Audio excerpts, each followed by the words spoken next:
जय हिंद साथियों, नमस्कार सभी को। स्वागत करता हूं एक बार फिर से आपके अपने YouTube चैनल लक्ष्य एनडीए पे। आज की इस वीडियो में हम बात करेंगे रेलिग वर्सेस रमन स्कैटरिंग के बारे में। यानी कि आज हम यहाँ पे डिस्कस करेंगे टाइप्स ऑफ स्कैटरिंग के बारे में। आपके एनडीए एग्जामिनेशन में यहाँ से क्वेश्चन पूछा गया था टाइप्स ऑफ स्कैटरिंग को लेके। तो आज इसको थोड़ा सा हम डिटेल में देखेंगे कि यहाँ पे दोनों क्या क्या होते हैं और दोनों को एक कंपेयर करके पढ़ेंगे सो दैट आपको क्या है सारा टॉपिक क्लियर हो जाएगा कि दोनों के बीच में डिफरेंस क्या होता है। ओके, चलिए। तो सबसे पहले हम बात करते हैं कि भाई स्कैटरिंग होता क्या है। स्कैटरिंग के बारे में मैंने आपको बताया है कि स्कैटरिंग एक ऐसा फिनोमेना होता है जिसमें लाइट, इस वीडियो को आप लास्ट तक देखना, आपको बिल्कुल क्लियर हो जाएगा और कभी भी आपका क्वेश्चन आएगा तो गलत नहीं होगा। तो स्कैटरिंग का मतलब क्या होता है? That is spreading out, spreading of light. यानी कि लाइट का पार्टिकल से टकराने के बाद बिखर जाना, that is due to the interaction of particles. Particle के इंटरेक्शन की वजह से लाइट का बिखर जाना, इसी को हम क्या बोलते हैं? स्कैटरिंग कहते हैं। तो स्कैटरिंग दो प्रकार की होती है, जिसमें एक आपका हो जाता है रेलिग स्कैटरिंग और दूसरा आपका हो जाता है रमन स्कैटरिंग। यानी कि एक को रेलिग साहब ने बताया था और दूसरे को रमन साहब ने बताया था। चलो, दोनों में क्या क्या डिफरेंस होते हैं एक बार देख लेते हैं और आई होप कभी भी आपका क्वेश्चन फिर गलत नहीं होगा। रेलिग स्कैटरिंग को हम किस नाम से जानते हैं? इसको ही हम इलास्टिक स्कैटरिंग के नाम से भी जानते हैं और रमन स्कैटरिंग को हम इन इलास्टिक स्कैटरिंग के नाम से भी जानते हैं। रमन को कई बार हम कॉम्पटन इफेक्ट के नाम से भी जानते हैं। तो कभी ये पूछा जाए तो कॉम्पटन इफेक्ट भी हम इसको कह देते हैं या फिर रमन इफेक्ट भी कह देते हैं।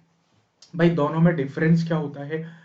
तो रेलिग स्कैटरिंग में क्या होता है कि जो स्कैटरिंग पार्टिकल्स होता है, स्कैटरिंग पार्टिकल्स यानी कि जो पार्टिकल्स उनको स्कैटर कर रहे हैं, उसका जो साइज होता है वो उसकी वेवलेंथ से बहुत कम होता है। यानी कि जो भी लाइट उस पर इंसिडेंट हो रही है उसकी वेवलेंथ से क्या होता है? कम होता है। लेकिन रमन स्कैटरिंग में क्या होता है कि पार्टिकल्स का जो साइज होता है, ए का मतलब है साइज ऑफ पार्टिकल्स, ये क्या होता है? स्कैटरिंग इंसिडेंट लाइट की वेवलेंथ से बहुत ज्यादा होता है। ये दोनों एक दूसरे के रिवर्स या इनवर्स होते हैं। यानी कि यहां पे कम होता है और यहां पे साइज क्या होता है? ज्यादा होता है।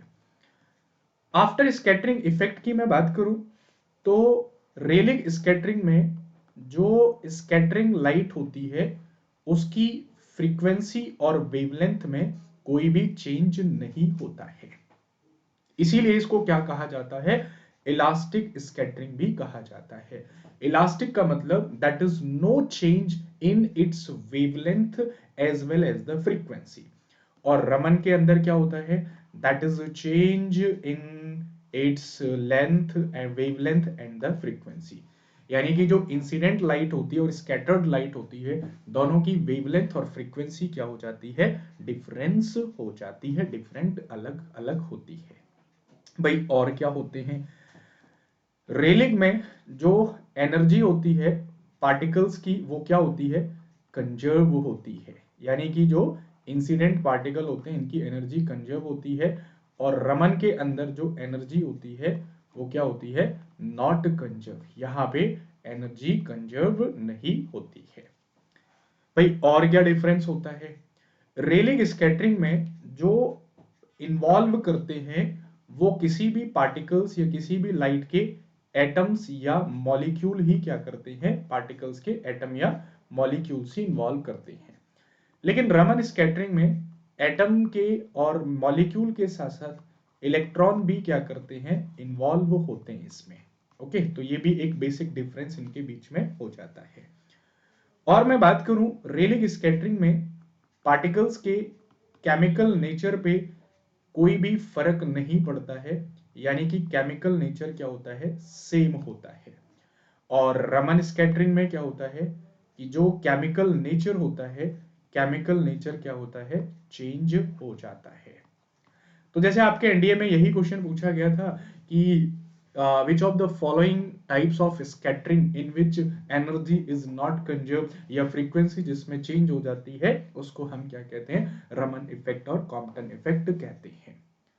So this is the basic difference जो आपके एग्जामिनेशन में पूछा जाता है। आई होप आपको ये क्लियर हुआ होगा। ओके, और यही सीरीज मैं आज से स्टार्ट भी कर रहा हूं, तो आपको किसी भी ऐसे टॉपिक को क्लियर चाहिए यूट्यूब पे तो आप कमेंट करके बता सकते हो, तो उसको मैं इसी तरीके से क्या है एक्सप्लेन कर दूंगा। तो इससे क्या है आपका पीछे की तरह जैसे पिछली बार हमने इस तरीके से किया था तो काफी हेल्प मिलेगी। तो जो भी टॉपिक है आप कमेंट करके डाल दीजिए, 1 बाय 1 मैं आपको वीडियोस पे प्रोवाइड करा दूंगा। उसके अलावा विजय पथ बैच आपका स्टार्ट हो गया है, जिसमें मैंने आपको बायोलॉजी स्टार्ट की है, जिसको आप फॉलो कर सकते हैं। दूसरा मुकाम एनडीए सीरीज, इसको आप फॉलो कर सकते हैं। इसका अगला टेस्ट 20 फरवरी को 10 बजे है। और उसके अलावा अनअकैडमी पे अनलॉक 20 का ऑफर आपके लिए है, जिसको आप यूज कर सकते हैं SS30 कोड लगा के। ओके, ये आप अप्लाई कर सकते हैं। साथ में आपकी फ्री प्रैक्टिस भी चल रही है डेली, जिसकी टाइमिंग होती है 11:45 AM से 12:45 PM। ये रगड़ा फ्री प्रैक्टिस चल रही है फिजिक्स के लिए। उसके बाद केमिस्ट्री होगी, फिर बायोलॉजी, इसको आप फॉलो कर सकते हैं। ठीक है गाइस, तो मिलते हैं अपने नेक्स्ट वीडियो में। कमेंट करके बता दीजिएगा आपको जो भी टॉपिक में दिक्कत है, उस पर आपको वीडियो में डाल दूंगा। मिलते हैं फिर। जय हिंद, जय भारत।